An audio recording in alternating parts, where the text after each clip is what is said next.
everybody, I'm Wayne Davies from Spectrum Economics, and today I'd like to talk to you about technology and employment.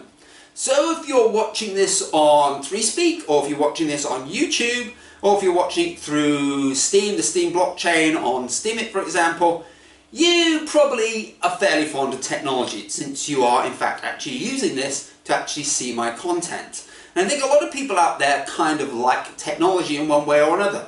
And many of us find it's actually a very important part of our lives. You see all these people addicted to their mobile phones, you know? So, you know, technology is seen as something that's important, something that we can enjoy and something that is very necessary. But when we mention technology in the context of employment, it suddenly doesn't get such a good rep, does it? Simply because people say, you know, okay, we introduce this technology, and then people get fired, people get laid off, and it looks kind of bad. So in this video, I want to explain a little bit more about technology and the advantages of technology, and also I want to put it in the context of employment and exactly how it affects employment. And maybe, you know, we can see technology coming in and jobs going out because of that, but is that necessarily technology's fault, or is there some other underlying factors as to why this is happening? Okay, so I look at technology on two fronts. I see it first off as a way to increase efficiency. So for example, if you're producing something, you can produce that something at a lower cost. You can also increase the quality and you can increase the variety simply because of technology. Like take myself here for example. I can do my videos because I've got the internet that I can upload them to, have a video camera over there that I can film them. I've got a computer here giving me notes. So this is a lot easier than alternative methods of doing this if there wasn't technology. Like for example, if I'm just standing on a stage and just presenting this very same presentation 1,000 times to people I just happen to know down the street. It doesn't have that quite the same impact. So you can see my personal efficiency has increased because of that. Also, I look at it in terms of the fun side. I get technology because I can enjoy certain things. Like I've got my PlayStation 4, I can play video games and stuff like that. And you can play with people online, or I can just play with the computer itself. So that's another way of enjoying things. I've got a television in the other room, I've got a DVD player, I've got Netflix, all of that technology, part of my entertainment. If I go on holiday overseas, sometimes it may not be technology at the other end, but in order to get there, I'm using technology. So that's the two fronts that I kind of see this. So let's just take a look at this in terms of demand and supply. Here we go. So as you can see here, we got the two white lines. You got the supply upwards and you got the demand downwards. You got that intersection between the two with your equilibrium. So that is what we've got prior to technological advances. So as technology improves, you can see by the purple lines, both your demand and your supply shifts out. So supply shifts out because you can produce more at a lower cost because of that technology. And demand shifts out because technology has somehow enhanced your product, so you've got more demand for that. So ultimately what this leads to is a higher quantity. And in terms of price, in this graph here, we've got a lower price. That might not necessarily be so, but I'm assuming that the cost savings are being cost savings in production are actually being passed on to us, the consumers, the buyers, and therefore you should end up with a lower price. It also depends as well the extent of the increase in demand as well, depending. So there's a lot of factors that are here affecting price, but I would personally see we should see the price falling. Though in reality, that is not always necessarily the case, and I will go into that a little bit more in a moment. So just to talk a little bit more about technology and myself personally. Hopefully you guys can relate to this. Here is a picture of my dining table with all my accessories that I use for cooking. I'm not particularly good at cooking, but this stuff here makes it a lot easier for me. So what have I got here? I've got a toaster, kettle, a blender, a sandwich maker, a rice steamer, a steamer I think that is, air fryer, electric can opener. Fortunately it didn't work, I use a manual one now, but anyway. So I'm not a good cook, but this actually helps me get by and create something that's actually worth eating. What else have I got?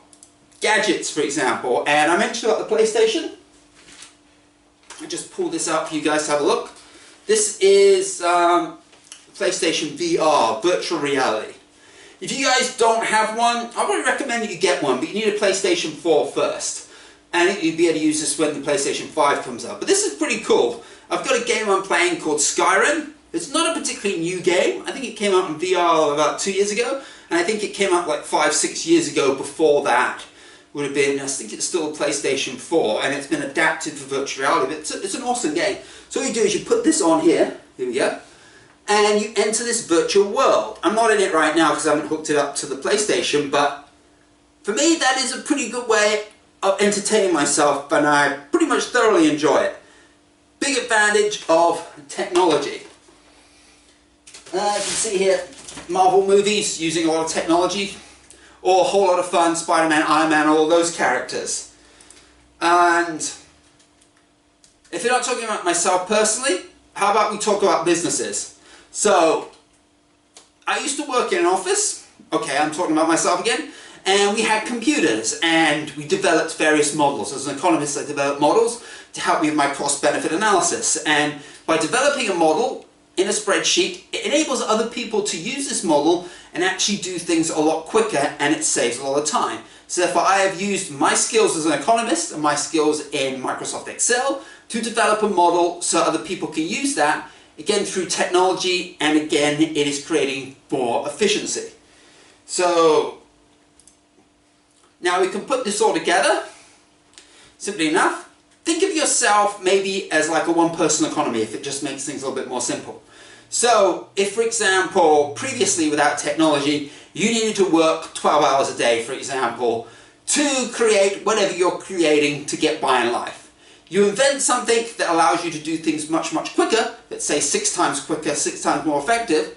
You can then complete that in 2 hours instead of 12 hours. So you may say, okay, I can get the same output in 2 hours, and then I can just enjoy the rest of the day.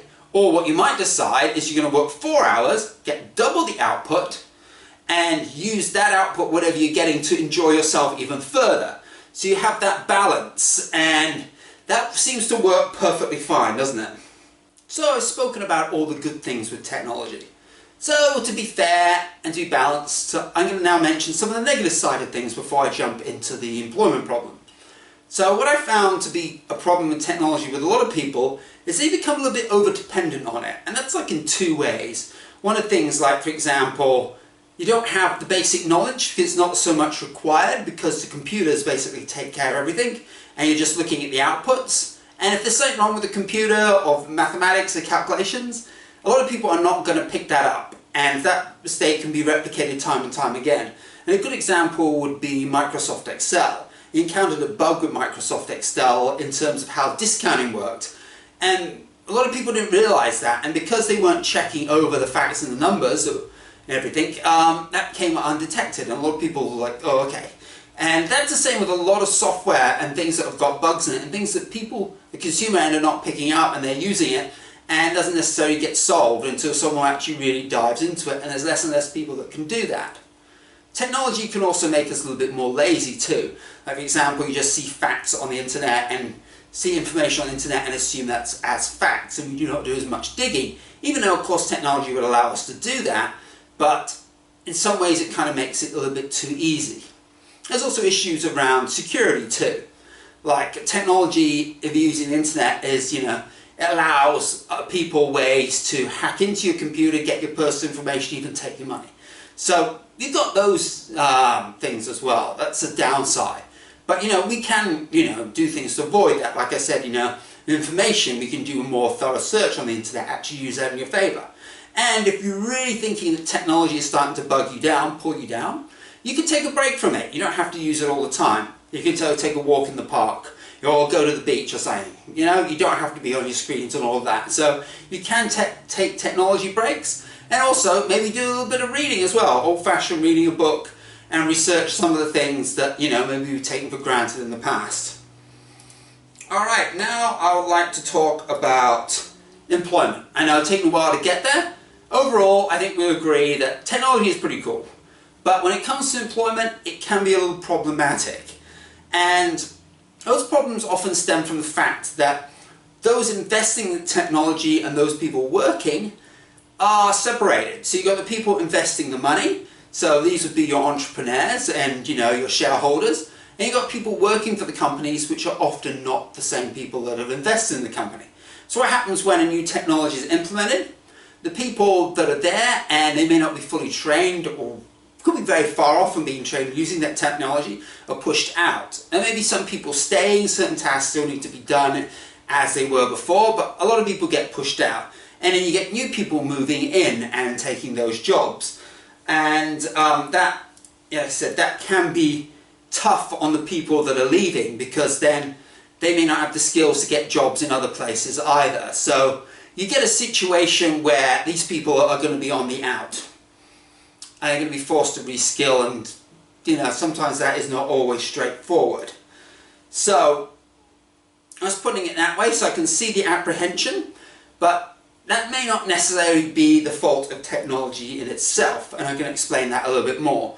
Okay, so what is our net effect then? So I talked about people going out and then people coming in. But ideally what we want is, with the technology, to reduce the number of working hours. Am I correct? But producing as much output, if not more output. So if we look at it in terms of people getting paid in terms of what they produce, they should be working less and getting more. But does that actually happen? Unfortunately, it kind of doesn't. Because big businesses, big firms, they want to make money. So what happens is, they keep the working hours the same, but instead they move people out, as I mentioned before. So you end up with less people working, but for the same working hours, or maybe even more working hours. So you have this larger labour force trying to get in, and what that does is that pushes wages down. Simply put, as there's more people that want jobs than there are actual jobs, but there could have been more jobs if people were all working less hours and getting paid based on their output. But remember, the businesses own this technology, so they have control over that, and they can do that and push wages down. What I've got here is, I've got some information here from, how many countries are here? We've got 8 countries. Is that Turkey, Colombia, Costa Rica, Mexico, Indonesia, India, South Korea, and South Africa. And these countries have the highest percentage of people working over 60 hours. So that's a lot of hours. So you think, wow, these people are working really, really hard. They must have a shortage of labour. But you look at, on most cases, these countries also have a high unemployment rate. And I think we've got South Korea, and we also got India, maybe exceptions on that. And South Korea's exception in terms of GDP. So countries where people are working very long hours, income is not particularly high, as you can see. Only South Korea actually have a fairly high GDP per capita. All these other countries are not even in the top 50, I don't think, countries in the world. Unemployment rates for some of these countries are very high. A country on there is Turkey. You've got 1/5 of the population working over 60 hours, and yet you've got 10.3% unemployment. The wages are not particularly high. South Africa, another one, you've got what, over 1 in 10 people are working over 60 hours. You've got more than one quarter of the population unemployed. And again, your wages are not particularly high. And as you can see that connection, the more hours of people working, the more pressure there is on wages. And technology should be coming in and fixing that. But apparently it doesn't. In fact, it's actually pushing people out of work, so then they want to get back into work, which is then pushing wages down even further. So, what is the problem? So I mentioned about firms owning, very large firms owning the technology. This can be solved if we have many small firms cooperating and working together. So as you can see here, this is a very rough structure of a large firm. As you can see, the hierarchy. So you'd have a few people at the top that is invested in there, and then they would have their own R&D, and then because they have ownership of that, they would reap the rewards. And this is especially true of monopoly, not just reaping the rewards from their employees. So even though they become more efficient, they're also reaping the rewards from their customers by not lowering their prices as well, by maintaining high prices. You can read more about monopolies in one of my other posts and one of my other videos, explain a little bit more about that. But a potential solution, though this is not an easy solution to get, is if you have lots and lots of smaller businesses cooperating together and actually working together to do their R&D. So what you happen here is you still have capitalism, but you have lots of smaller businesses contributing to the R&D, and then they're reaping the results. So what happens is when you've got smaller businesses, you don't have that separation between the investors and the workers, because people who are working are also investors as well, and therefore they are reaping the returns from their capital. And in terms of our side of things, the buyers, we should get lower prices as well, because more firms also means more competition. So the benefits of technology were pushed down to the workers simply because they are the ones investing, and the benefits are also pushed down to us, the customers. So what scenario would you want? You get 3 people here working 60 hours a week compared to 1 person working 80 hours a week. And most likely the level of production is going to be about the same, because you have someone who works excessively.